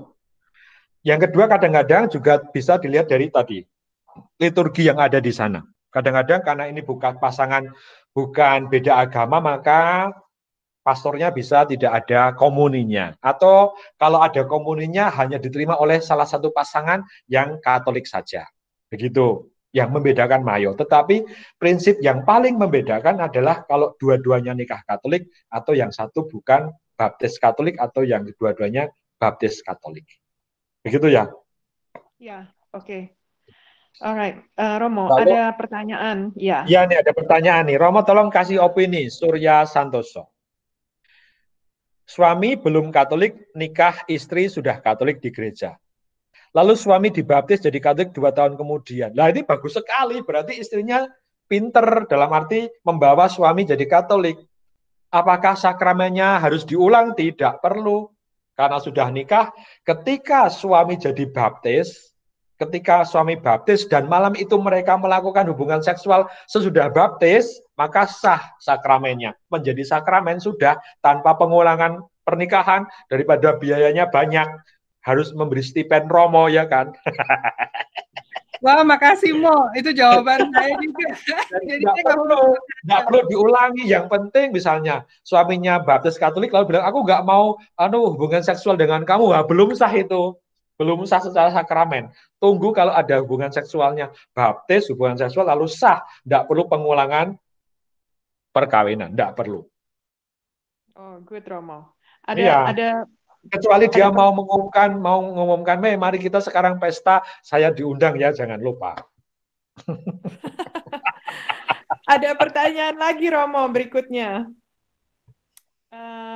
Yang ini, jika seorang di masa mudanya sangat berantakan kehidupan, banyak melakukan hubungan seksual gonta-ganti pasangan, tetapi yang tercatat menikah resmi, 1 secara Kristen, cerai. Kedua, secara Katolik, dan terakhir secara Islam. Ya sampai ampun. Jadi dia nikah 3 kali nih. Waduh, ini gimana? Yang pasti yang diakui oleh gereja adalah pernikahan pertama tentu saja. Pernikahan yang pertama kali yang dilakukan. Kalau itu dilakukan di dalam gereja loh ya, bagaimana pernikahan yang pertama? Lalu akan ditelusuri semuanya itu. Ditelusuri dulu sampai, ya itu tadi, ada kejelasan status. Kalau dia mau nikah di gereja, ada kejelasan status. Itu yang paling penting. Bagaimana pernikahannya saat ini? Ya berarti gereja mengakui itu dia hidup dalam relasi yang tidak benar tentu saja. Dalam kasus itu loh ya. Nah, ini complicated sekali kasusnya nih. Sulit nanti. Frater-frater aja yang tugas di seminari belum tentu bisa jawab complicated gini kasusnya. Tapi yang pasti bahwa satu orang itu hidup dalam relasi yang tidak benar. Yang kedua, kalau dia mau nikah di dalam gereja, harus lagi dilihat statusnya. Apakah dia bebas dari pernikahan, mana surat-suratnya, mana paperwork-nya, seperti yang tadi sudah dikatakan Romo Hadi tadi. Ini kalau orang punya kasus seperti ini, tolong menghubungi Romo Hadi saja, dia bisa membantu. Tapi Romo, kalau kasus ini, istrinya itu bisa terus menjadi Katolik, apa bisa? Maksudnya gereja, anggapan gereja gimana? Yang mana? Yang terakhir? Ya, kan ini di situ dibilangin kedua secara Katolik. Jadi pernikahan kedua secara Katolik, dan kelihatannya mungkin cerai kali ya, atau nggak ada kasus. Yang kalau ketiga, pernikahan kedua secara Katolik, sampai sekarang. Ya, kalau pernikahan kedua secara Katolik dan Islam jadi Katolik kan berarti dia sudah sakramen, ya kan? Enggak, yang ketiga ini yang dia masih sama yang Islam. Terus? Jadi yang kedua pun kelihatannya cerai, tapi nggak disebut di situ. Iya, lalu menjadi sangat complicated. Lalu artinya begini, artinya lalu harus dicari paperwork-nya. Mana ini nikah dulu, ini sudah sah, sudah cerai belum, pernikahannya mana, surat-suratnya yang resmi pun begitu. Apakah ada pembatalan secara Katolik dia nikah di gereja? Enggak, itu harus dicari begitu juga. Ada masukan Romo. Yang kedua tidak cerai karena istrinya sakit. Berarti yang kedua itu pernikahan secara Katolik tidak cerai karena istrinya sakit. However, walaupun tidak cerai Katolik, kemudian menikah secara Islam. Ya berarti dia hidup dalam relasi yang tidak benar karena dia masih terikat dengan pernikahan pertama, kan? Pernikahan kedua, Romo. Iya, dalam pernikahan kedua maksud saya. Dia masih hidup dalam pernikahan dengan istri yang sakit itu. Sehingga nikah dengan orang Islam itu juga tidak bisa dibenarkan secara Katolik. Ini masuk ke nomor 6 ya, mau jadinya persinggahan. Iya, betul begitu. Iya. Okay. Bagaimana dia bisa dibantu gitu ya. Ini pertanyaan ini kalau konseling pernikahan nih pertanyaannya sekarang gimana sih nih? Romo, mau nanya dong Romo. Jadi bingung. Silakan. Saya kan waktu merit kan di gereja. Terus suami saya kan bukan Katolik. Jadi itu sakramen pernikahan saya sah nggak buat saya sendiri? Itu bukan sakramen tetapi pernikahan beda agama, begitu namanya. Pernikahan itu ada macam-macam, nikah beda agama, nikah beda gereja, nikah sakramen, begitu. Jadi saya nggak sah sakramennya itu. Bukan tidak sah, tidak ada sakramennya, wong nikahnya dengan bukan orang Katolik. Bukan tidak sah, tidak ada pernikahan sakramen, tapi disebut nikah beda gereja. Yang suaminya Katolik atau Kristen atau bukan? Bukan. Bukan, berarti nikah beda agama. Bukan apa-apa. Berarti nikah beda agama. Oh, jadi tapi saya waktu itu pernikahannya dengan komuni segala, Romo.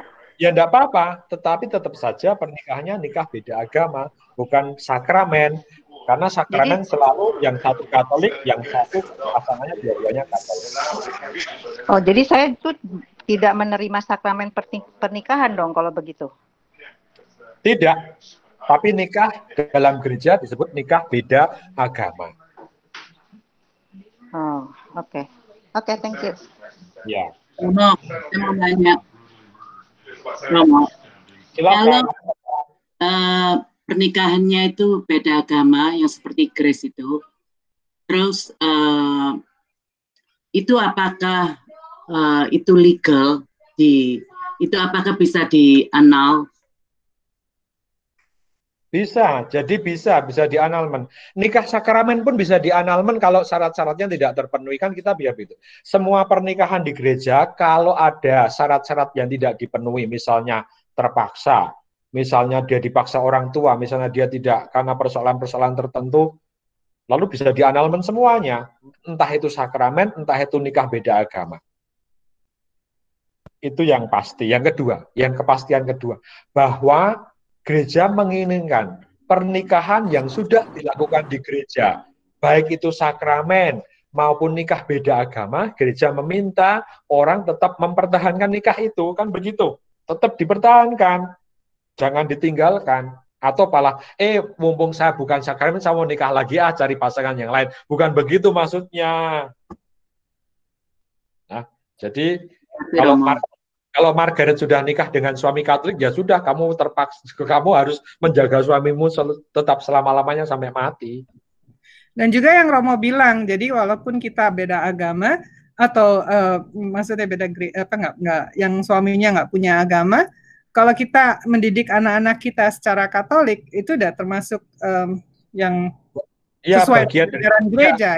Ya, dari tanggung jawab kita terhadap pernikahan kita, itu bagian itu yang mau saya katakan. Ya, jadi jangan merasa, oh saya kok tidak sakramen, bukan, tetapi bahwa pernikahan saya pun gereja menganjurkan kita tetap mempertahankan pernikahan sesuai dengan tujuan gereja, hidup bahagia, kesejahteraan suami istri, dan pendidikan anak. Semoga memberikan kejelasan ya. Mau nanya lagi. Ini kan untuk saya. Terus ya. Kalau saya itu sukar, nggak bisa. Ya, semua nggak ada yang mau bantuin. Udah nyoba lama. Romo juga bantuin saya juga. Ya, untuk kasusmu ya, menah ya. Kalau gereja berprinsip, ya sudah, bahwa orang ini sudah berusaha sungguh-sungguh untuk mencari cara, tetapi karena belum menemukan jalan yang baik, ya sudah, kamu jalani hidup ini dengan sebaik-baiknya dulu. Yakini saja bahwa itu baik, begitu. Ya. Romo, terima kasih, Romo. Silahkan.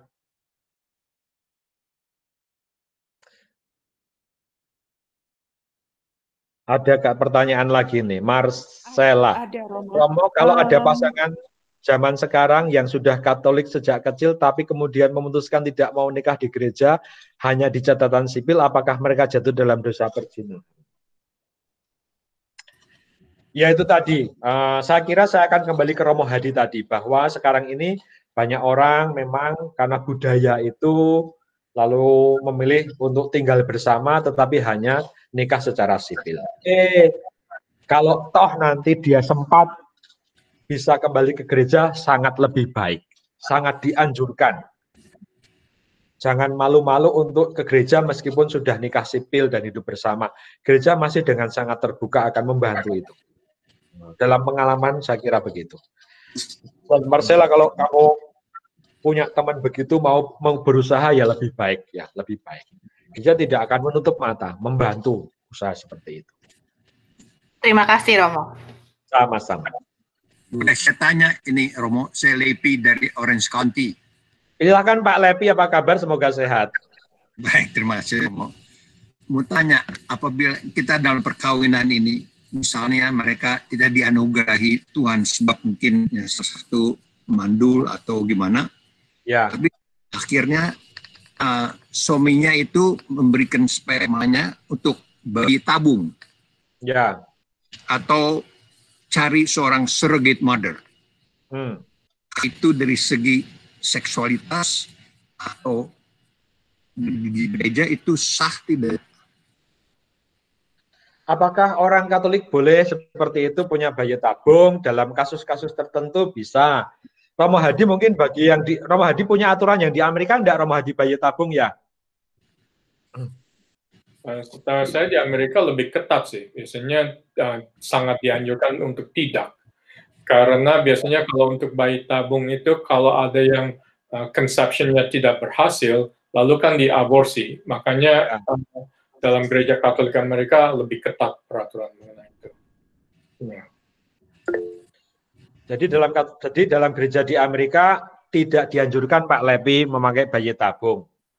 Dalam gereja Katolik di Indonesia ada syarat-syarat khusus yang saya harus mencarinya ini karena saya pernah mendengar itu bahwa apakah boleh dengan bayi tabung. Hanya persoalannya itu tadi, persoalannya seperti yang dikatakan Romo Hadi, dalam prosesnya nanti ada proses yang namanya proses menggugurkan, karena kan bayi tabung itu mencari benih yang paling baik yang dimasukkan dari berbagai macam proses. Jadi itu yang ditolak oleh gereja salah satunya. Oke, ya, terima kasih. Sama-sama. Elisa, Romo kalau melihat teman yang berzina, apakah kita harus buat? Pertama-tama kamu doakan. Yang kedua kamu ajak makan. Yang ketiga setelah diajak makan dan dekat, diingatkan. Itu ya, diingatkan. Romo, itu yang ada kelewatan 2. Yang dari WKICU Events, 2 pertanyaan itu, dan Cynthia Williams belum dijawab sebelum kita ke bawah lagi tuh Romo. Mana ya Cynthia Williams? Oh iya, Romo kalau ada pasangan yang sudah bercerai secara sipil, tapi annulment-nya belum keluar dan sudah mulai dating dengan orang lain, apakah ini melanggar perintah ke-6? Lah sejauh dia itu tidak melakukan hubungan seksual ya enggak apa-apa toh.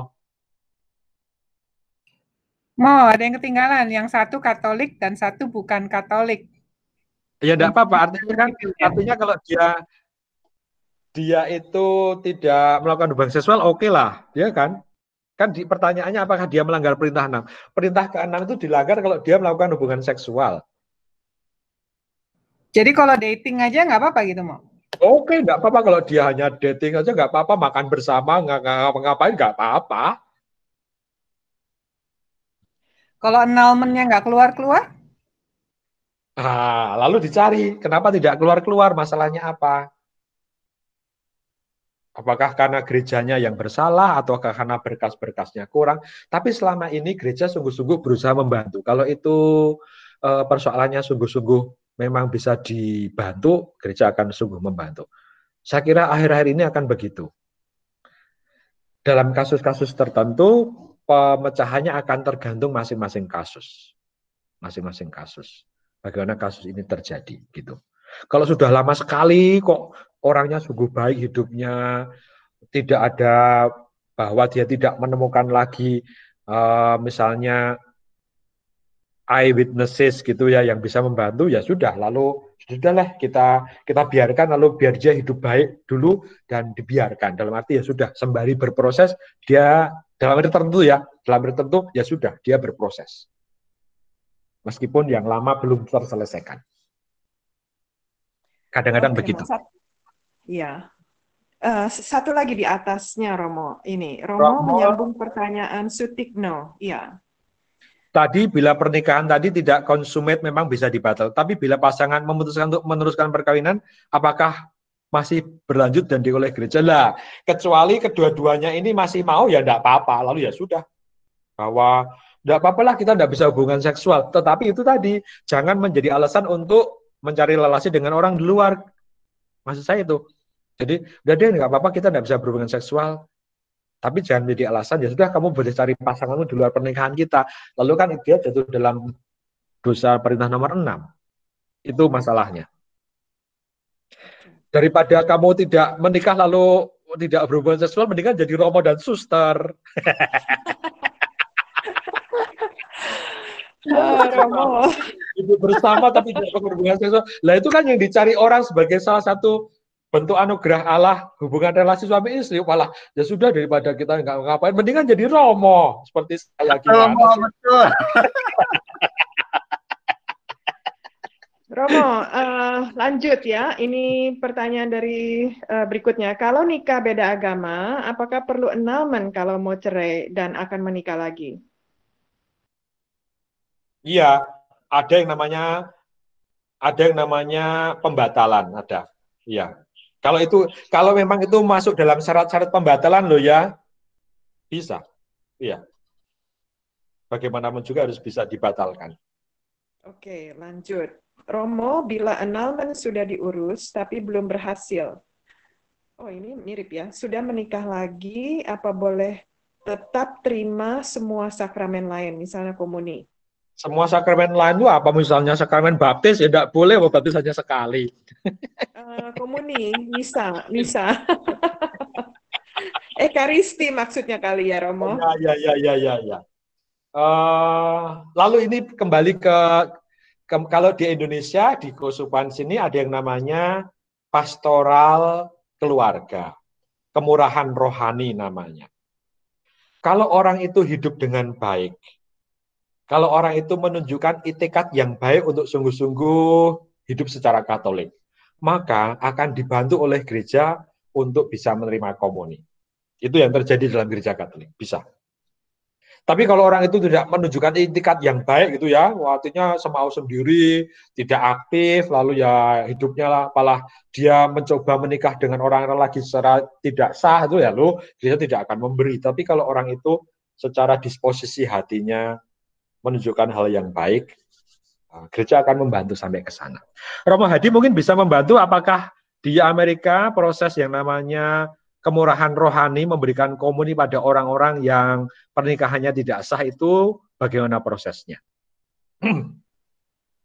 Terus terang saya juga nggak tahu apakah itu kemurahan rohani yang di sini kita sebut internal form ya. Saya nggak tahu itu. Itu jadi mengenai formasi hati nurani yang lalu dengan mendalami dengan Bapa pengakuan dosanya dan lalu diizinkan untuk bisa terima komuni lagi. Nah, itu salah satunya begitu Romo. Ya, betul. Ya. Saya sendiri terus terang kurang tahu ya itu bagaimana pelaksananya di paroki. Tapi saya tahu itu adalah salah satu bentuk dalam gereja sehingga orang-orang seperti itu tetap bisa terbantu dan menerima komuni dengan hati nurani yang bersih itu. Ya. Kalau di sini, kalau saya boleh cerita, di Keuskupan Semarang, di Jogja, satu Romo saya itu bertugas sebagai orang yang menjadi tim bagian kemurahan rohani. Jadi orang yang pengen komuni, meskipun hidupnya tidak dalam aturan resmi saja, dia membawa berkasnya. Bagaimana pernikahannya dulu, mengapa dia tidak nikahnya berceraikan, lalu bagaimana hidup dia selama ini. Lalu akan diajak untuk diskusi, diajak untuk yang namanya konseling, gitu ya, konseling rohani. Lalu dari konseling rohani itu Romo yang bertugas ini bisa memutuskan, oke, karena kamu menunjukkan itikat baik, kamu mau mengaku dosa, maka you diizinkan untuk menerima komuni. Dan menerima komuni bisa macam-macam. Bisa secara private itu artinya dia menerima komuni di seminari ini tanpa ada umat yang lain. Kalau itu menimbulkan batu sandungan untuk orang lain, dia akan menerima komunion secara private. Tapi kalau dia tidak menimbulkan batu sandungan untuk orang lain, dia diizinkan menerima komunion di tempat umum seperti biasanya. Nah, itu yang terjadi selama ini di gereja di Keuskupan Agung Semarang.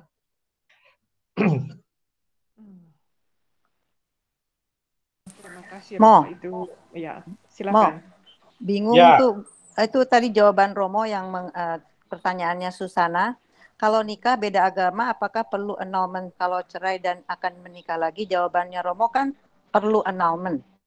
Tapi kan sakramen pernikahannya nggak sah karena beda agama. Kenapa mesti annulment? Bukan sakramen pernikahannya yang tidak sah, tetapi bahwa dia kan nikah di gereja, dicatat di gereja. Tapi kan sakramennya tadi Romo menjawab saya tuh case-nya saya tuh nggak dapat sakramen.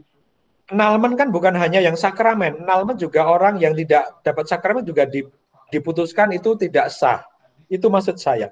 Annulment itu bukan hanya untuk orang yang nikah sakramen, tetapi orang yang nikah di dalam gereja Katolik, entah itu nikah beda agama, juga bisa diputuskan tidak sah. Itu maksud saya. Jadi konsepnya keliru. Bahwa kalau yang saya mikirnya kalau sakramen nerima sakramen pernikahan baru harus dapat annulment kalau cerai. Enggak, sama orang yang nikah beda agama pun juga harus kalau mau nikah lagi ya harus diputuskan oleh gereja, dia dibatalkan. Atau nanti Romo Hadi mungkin lebih tahu bahasanya bagaimana Romo Hadi. Apakah nikah beda agama itu annulment atau hanya apa? Ya, saya nggak tahu kalau bahasa, tapi memang ada berbagai bentuk annulment. Jadi memang umumnya orang-orang gunakan annulment biasanya untuk pernikahan yang dua-duanya sakramen Katolik ya, udah dibaptis Katolik. Tapi juga pembatalan yang lain itu biasanya prosesnya ada yang berbeda dan memang kalau yang nikahnya bukan di gereja itu biasanya jauh lebih mudah gitu. Tapi selama ada ini pelaksananya di gereja dengan janji pernikahan yang diucapkan secara bebas dan sebagainya, itu biasanya perlu ditelusuri dan dianalisa. Gitu. Ya, jadi begini biar jelas semuanya ya. Satu, yang di annulment itu apa? Yang di annulment adalah nikah sakramen, itu juga di annulment bisa. Nikah bukan sakramen, itu juga di annulment sebelum nikah lagi. Meskipun prosesnya lebih simpel sebenarnya dibanding yang sakramen. Itu ya, itu semoga jelas ya. Tapi tetap harus via Vatikan kan Romo? Sesimpel-simpelnya. Bukan via Vatikan, via keuskupan, daesis masing-masing. Bukan Vatikan. Kan harus dapat surat dari Vatikan approval-nya. No, tidak harus sampai sana. Sekarang diserahkan pada keuskupan masing-masing. Oh, dulu Vatikan. Dulu sekali. Sekarang ketika Paus Fransiskus saya kira diserahkan pada masing-masing keuskupan. Oh, oke. Oke, thank you. Sama-sama.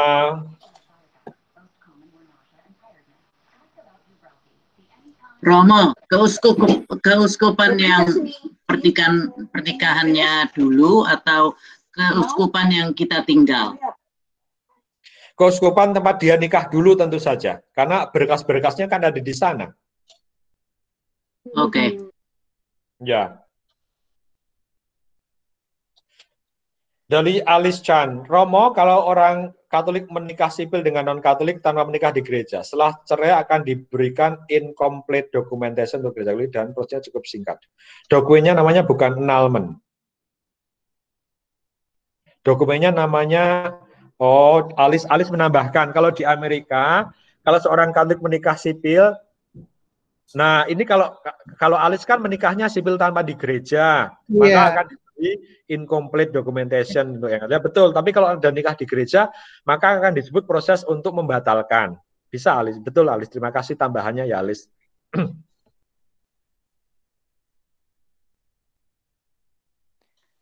Seru ini, Mo. Iya, ini malah jadi konseling perkawinan nih, aduh gimana. Padahal ini bukan bidang saya nih, gimana sih. Anyway, ada lagi yang bertanya? Mumpung kita ada dua Romo di sini. Iya, ini sudah sampai 1 jam 45 menit loh ini, gimana jadi konseling perkawinan. Oke. OMK jadi dengerinnya kok jadi annulment terus. Iya, ini orang pada pengen annulment kali ya, gimana sih? Sekarang kalau misalnya anak ini Katolik menikah dengan Muslim dan menikah bukan di gereja, apa dia masih bisa terima Ekaristi? Orang Katolik nikahnya bukan di gereja. Ya, menikah secara Islam atau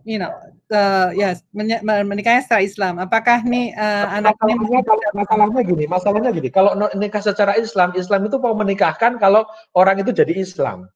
Gitu di sini. Kasus ini dia nggak menjadi Islam. Nggak bisa. Jadi bisa. Islam itu hanya mau menikahkan kalau dua-duanya Islam. Itu aturan di Indonesia.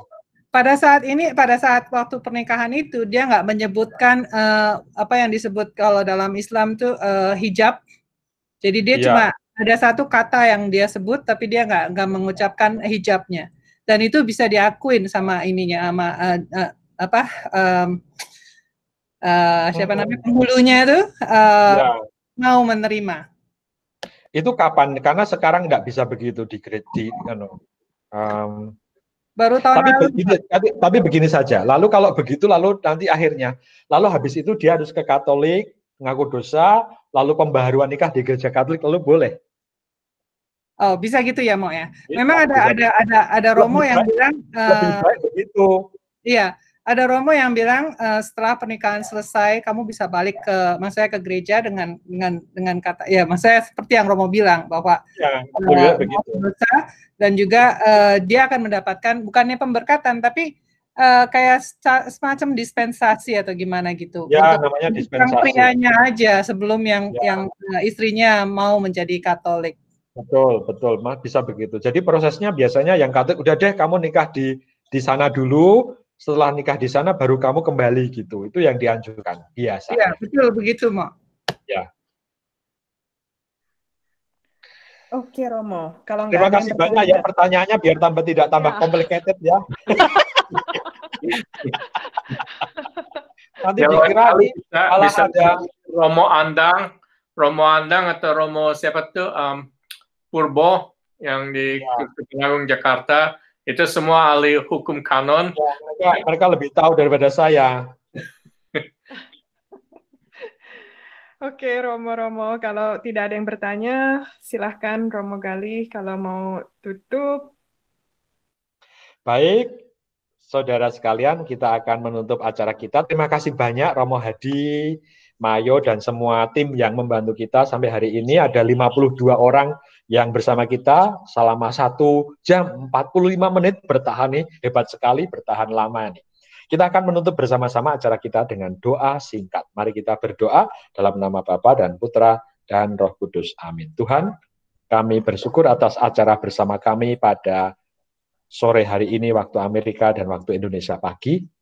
Semoga apa yang kami dengarkan bersama ini menambah pengetahuan dan juga menambah iman kami, menambah juga kasih kami kepadamu sehingga kami semakin mencintai keluarga kami masing-masing, mencintai pasangan kami, mencintai anak-anak kami, dan membuat kami semakin setia kepada Engkau, kepada gereja, dan kepada sesama.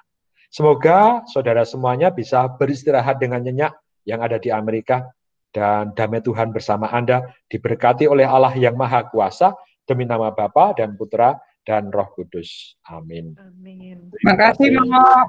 Sama-sama. Thank you, Romo.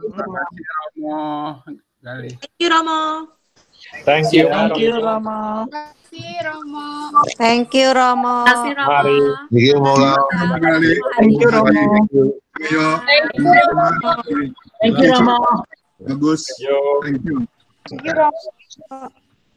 Bye. Terima kasih. Terima kasih Romo. Irwan, Guadli. Harapan di mana nih, Monsignor?